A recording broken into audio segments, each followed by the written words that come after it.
Sheikh, my friend doesn't concentrate in his salah, and he always worries about worldly things deliberately. He doesn't even try to remove those thoughts, and he also shortens his prayer to do those chores and works. Nowadays, he's failing at everything what he used to handle very smoothly. Is this a punishment from Allah for not concentrating in salah deliberately and shortening it? Jazakallah khair. What do you mean by shortening it? Yani he does not prolong it, or he prays 4 rak'ah, 2 rak'ahs?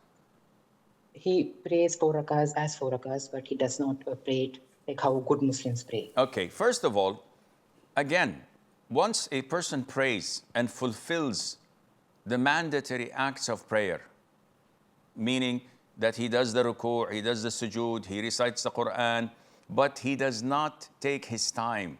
He just does the bare minimum, saying Subhana Rabbi al-Azim once in ruku', Subhana Rabbi al-A'la once in sujood and the likes.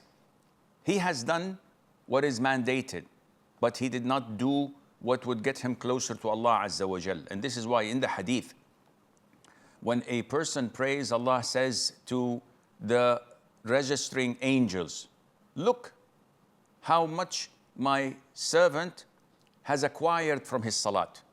So they write 1/2, 1/3, quarter, 5th, 6th, until the 10th of it.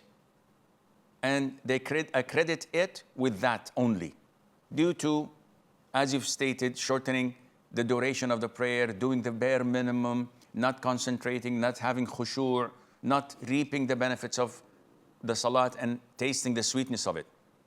And 1/10 of the salat is 10%. What is this? So Allah, with His mercy and generosity, says, look whether my servant has voluntary prayers so that you would compensate and complete the missing parts of his fard prayer. Therefore, the bare minimum is to pray the fard prayers as I've described earlier. But once a person, a intellectual, smart person, doesn't want to have the bare minimum, because you don't know if the bare minimum is sufficient or you're below that and you will have to do time in hellfire for that. So he tries his level best to perfect, take his time in his fard prayer, does it with khushu', and he tries his level best to pray voluntary prayers before and after according to the prescribed sunnah, so it would compensate whatever is missing in his salat. He would offer duha prayer, he would offer night prayer, he would offer witr, he would offer as many good deeds, so it would complete what is missing. Maybe then Allah Azza wa Jal would reward him the highest levels in Jannah. Is what's happening to him at the moment a punishment from Allah for his flaws and shortcomings? This is only in Allah's knowledge. However, any one of us would attribute any calamity or any problem in life to his own flaws and shortcomings and sins, and Allah knows best.